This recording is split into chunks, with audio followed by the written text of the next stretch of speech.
Vamos iniciar esta nossa conversa, então, falando das coisas de Deus, do infinito, e também as coisas que interessam para a humanidade, para o povo de Deus, para cada um de nós.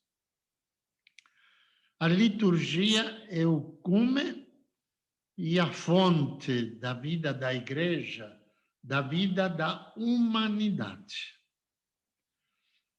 Isto é, quer dizer que o principal não é a liturgia é um meio. O fim é Deus e a humanidade. E a fim é a comunicação entre essas duas realidades. A liturgia não é um fim em si mesmo, ela não é um rito mágico que automaticamente produz um resultado.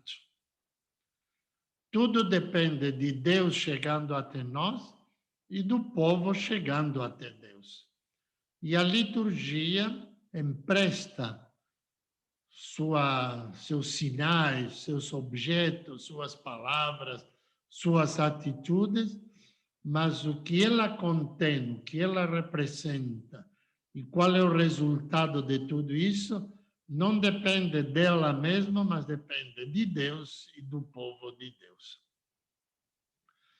Nós já falamos na nossa primeira conversa que há três dimensões: a dimensão profética, a dimensão pastoral e a dimensão sacerdotal. A dimensão profética é fidelidade a Deus. A fidelidade pastoral é fidelidade à humanidade. E a fundamentação sacerdotal, a dimensão sacerdotal, é procurar unir essas duas realidades. A igreja não é um fim em si mesmo. A igreja é um meio que deixou Jesus para que a humanidade se una a ela. Jesus se fez homem e se encarnou não para fundar uma igreja, mas para fundar o reino de Deus, a nova humanidade, a qual a igreja serve. Portanto, a igreja é um meio da comunicação entre Deus e a humanidade. Um meio privilegiado da igreja é a liturgia. Portanto, a liturgia é um meio que usa o meio para cumprir o seu objetivo. Então, nós temos que nos colocar em cabeça este paradigma. Por isso disse que a liturgia é o ponto de chegada da humanidade até Deus e é a fonte de onde Deus se comunica à humanidade para que os dois vivam em comunhão. Então é necessário manter bem claro esta ideia, caso contrário nós vamos desfocalizar essa dinâmica, colocando a igreja, ou pior ainda, a liturgia, como um fim em si mesmo. Então, tudo que nós fazemos na liturgia está em função da humanidade. É por isso que a liturgia tem que usar sinais, gestos próprios do povo de Deus, que o povo entende. E esses sinais, quanto mais cristalinos sejam, isto é, precisam de menos explicações e por si mesmo já comunicam esse povo com Deus, são privilégios, são sinais privilegiados que devem ser integrados na comunidade. Esses sinais são mutantes, isto é, correspondem à cultura. Numa cultura, a cor preta significa uma coisa e em outra cultura significa outra. A cor branca, numa cultura, significa uma coisa, em outra cultura significa outra. Portanto, os sinais não podem ser universais. O que une a liturgia, os povos, a Deus, não são os sinais, mas o conteúdo desses sinais. Esses sinais devem, portanto, manifestar a grandeza, a pureza, o projeto de Deus. E esses sinais devem manifestar as angústias, as esperanças, os desejos do povo diante deste encontro com Deus. Então, o sacerdote, a igreja, a liturgia, tem que ficar muito atenta para ser fiel a Deus e ao povo, e a igreja, a liturgia, os sinais, os símbolos devem ser adequados à cultura que favorece essa comunicação. Então, a igreja, com a liturgia, deve ser fiel a Deus nos conteúdos de Deus e fiel à comunidade nos sinais que a comunidade quer. A vela, uma flor, um canto, um ritmo, um abraço, um aperto de mão, uma cor de um paramento, de uma toalha, os cantos, enfim, toda a arquitetura, tudo isso deve estar ao serviço dessa comunicação que é a essência da liturgia entre Deus e o povo. Então, o sacerdote, a liturgia não é fim, é meio. Portanto, nós temos que ver as expressões litúrgicas que o povo não entende. Por exemplo, se nós colocamos na liturgia do Brasil, numa comunidade que é heterogênea, Kyrie eleison, Christe eleison, Kyrie eleison, alguns entendem, outros mais ou menos, outros poderão entender bastante. Mas se na liturgia nós colocamos Senhor, tende piedade de nós, Cristo, tende piedade de nós, Senhor, tende piedade de nós, logicamente uma grande maioria da Assembleia vai entender exatamente o simbolismo dessas palavras. Então, nós não podemos ficar transportando culturas de um povo para outro, que é o que a igreja fez durante muitos séculos. Confundiu evangelização com conteúdos transmitidos com a cultura romana.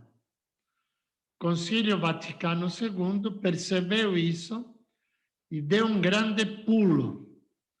Procurou voltar às fontes.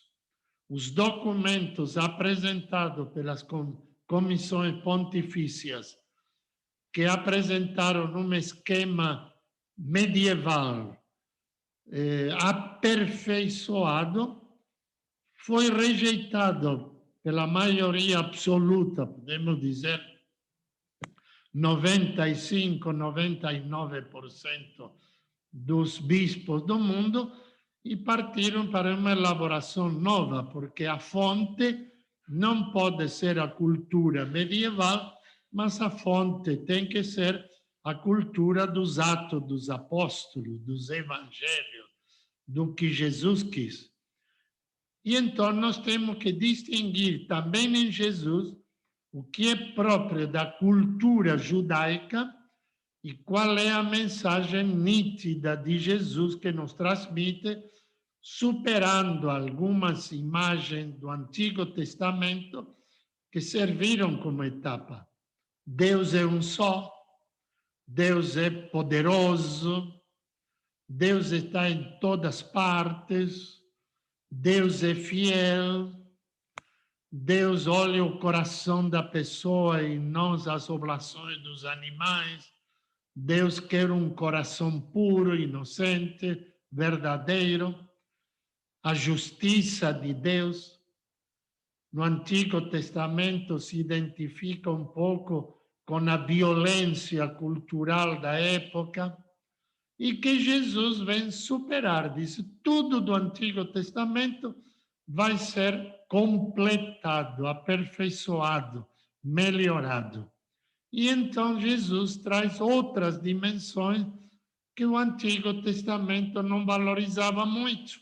E nós, como intérprete de Jesus Cristo, temos que ter a capacidade de aproveitar do Antigo Testamento tanta coisa boa, como também da liturgia dos 2000 anos que já passaram, aproveitar todas as coisas boas que estejam unidas à mensagem prioritária de Jesus.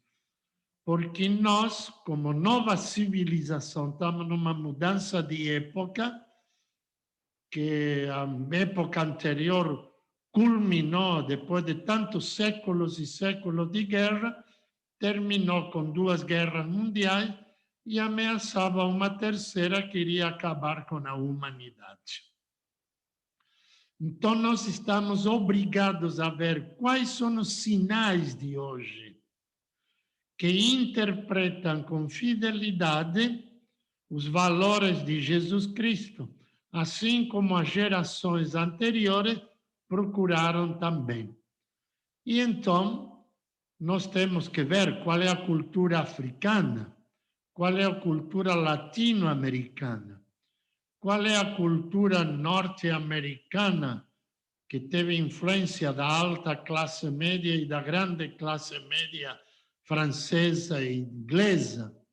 E nós tivemos uma cultura formada por pessoas do império e, ao mesmo tempo, um povo tratado como animal, como eram considerados os índios, e tratados como escravos, já que a ralé de Portugal e de Espanha vieram para aqui, eles aproveitando para limpar todas as cadeias, os manicômios e tudo, mandaram para a América e que não voltassem nunca mais para lá.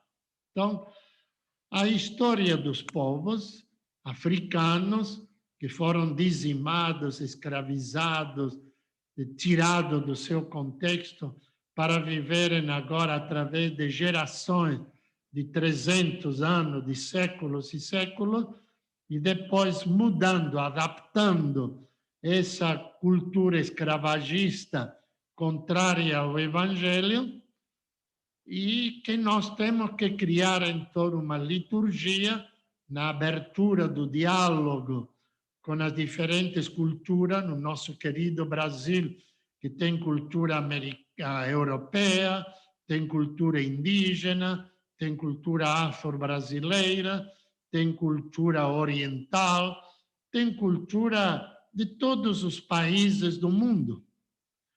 Então, nós temos que ter muito cuidado, e a liturgia do Brasil é uma liturgia de muitas cores, de muitos sinais, e que nós temos que ficar atentos para acolhê-los e introduzi-los na liturgia.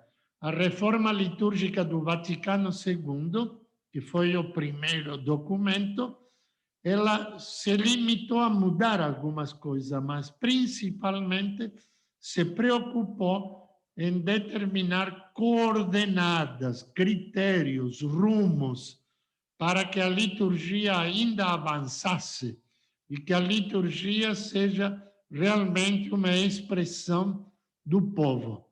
E todo o arcabouço litúrgico da cultura romana serve como pano de fundo, mas não como normas rígidas ou rigorosas que devem ser mantidas para manter a fidelidade, porque a fidelidade não está na roupa, mas a fidelidade está no coração, na mente, no sentimento, nas palavras, no desejo das pessoas. E esse espírito de acolhida, de fraternidade é o fundamental. Então, nós temos que estar muito atentos como sacerdote, e o povo de Deus, fazendo uso também do seu sacerdócio batismal, eles não são objetos da liturgia. Eles devem sentir-se sujeitos da liturgia.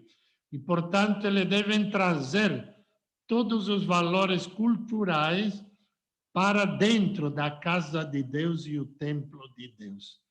Então, por isso diz o documento claramente, liturgia é o cume. cume quer dizer o cimo.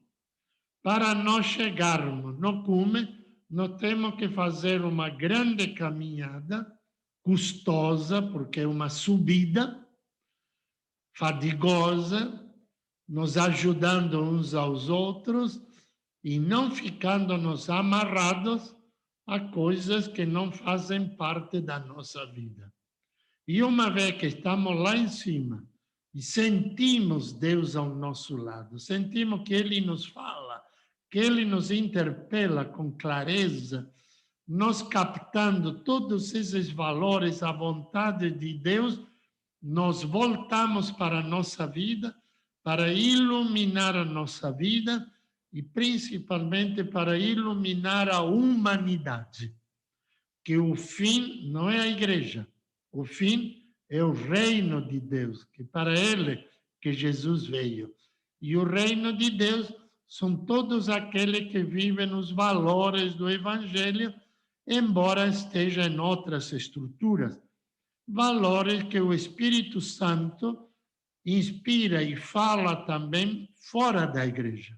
A igreja é administradora da palavra de Deus, administradora do Espírito Santo, mas a igreja não é dona da verdade e menos ainda dona do Espírito Santo. Nós somos instrumentos deles, não eles instrumentos nossos. Portanto, a igreja sempre insiste que a liturgia deve ser dinâmica, aberta, sensível aos problemas humanos, alegre, festiva e fiel também, procurando Deus. Então, quando a igreja, na reforma litúrgica, dá todas essas características, está dizendo claramente quais são as características do sacerdote que deve inspirar isso. Ou então, naquela reunião que, na falta do sacerdote, os leigos fazem os cultos católicos com distribuição da Eucaristia, devem ter os mesmos critérios e não estar imbuídos, muitas vezes, do espírito do mundo dentro da igreja. Infelizmente, muitas pessoas que entram na igreja, como foi no início, fizeram um grande esforço por judaizar a Igreja Católica, dando conotações judaicas, e que foi condenado. Infelizmente, nós na Igreja temos muitas vezes padres, leigos, equipe de liturgia, lideranças leigas, que trazem para dentro da Igreja e da liturgia mentalidade do mundo. Pessoas centralizadoras, pessoas vaidosas, pessoas que querem aparecer, pessoas que falam com uma convicção impressionante e que vão carregando fardos também nas costas dos outros, assim como os judeus queriam carregar fardos pesados nas costas do povo e não queriam ajudá-los a carregar nem sequer com um dedo. Que realmente, então, nossas liturgias sejam cume e fonte. Mas todos nós temos que servir com humildade. Temos que servir com fidelidade a esses dois polos. Temos que ser uma liturgia carregada de pastoral e carregada de Deus. Ou seja, tudo chega na liturgia. A liturgia é a ponte entre Deus e a humanidade. Portanto, a catequese chega na liturgia. A pastoral social chega na liturgia. A pastoral familiar chega na liturgia. A pastoral juvenil chega na liturgia. E assim também as outras pastorais. E muito mais também nos movimentos. A igreja é meio da igreja. A liturgia é meio da igreja. Os ritos e gestos são meios da liturgia, que é um meio da igreja, que é um meio.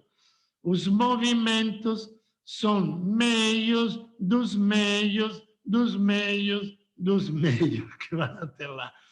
Se tudo não se enquadra nessa perspectiva, nós estamos esfacelando a unidade da igreja. Que realmente, então, queridos irmãos e irmãs, nós tomemos com sabedoria, peçamos ao Espírito Santo o dom da sabedoria e peçamos também o dom da piedade.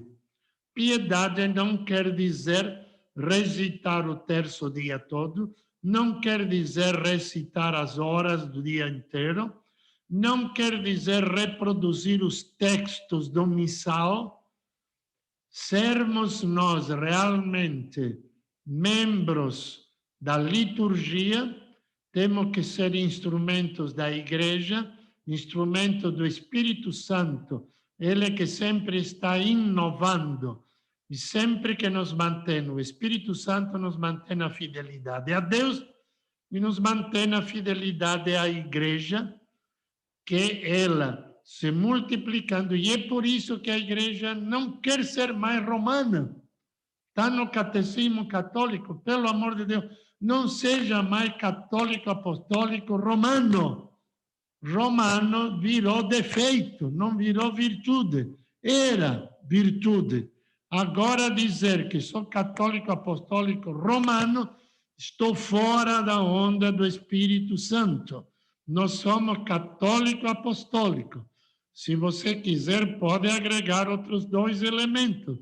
Fazemos parte de uma igreja santa, formada por membros santos e pecadores, mas a santidade faz parte da igreja. Então, se você quiser dizer, eu faço parte da igreja única, santa, católica, apostólica, perfeito. Mas não bota o romano, porque aí você está matando o Espírito Santo.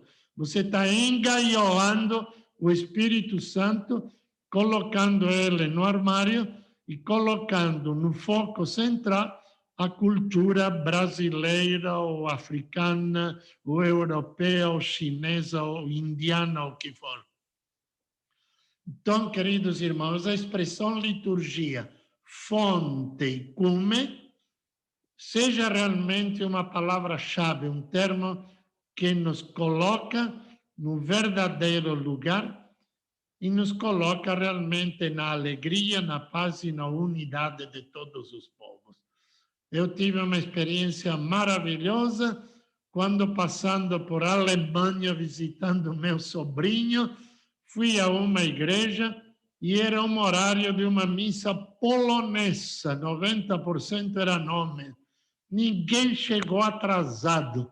Eu participei em toda a missa polonesa, não entendi uma palavra, uma missa polonesa na Alemanha, não entendi nada, mas eu me senti em profunda comunhão, porque profundo conhecedor dos sinais, eu percebi atrás de tudo isso, e eu comulguei, recebi a hóstia consagrada e me considerei um irmão daquela comunidade. Que seja este um pequeno testemunho para nós percebermos a relatividade de tantos elementos e procuremos a todos os meios litúrgicos que sejam instrumentos, meios, sinais. Se não for isso, nós estamos dando um show, viramos uma ONG, viramos um circo, mas não somos liturgia que Jesus quer, que o Espírito Santo quer. Louvado seja nosso Senhor Jesus Cristo. Agora vou ter que repetir.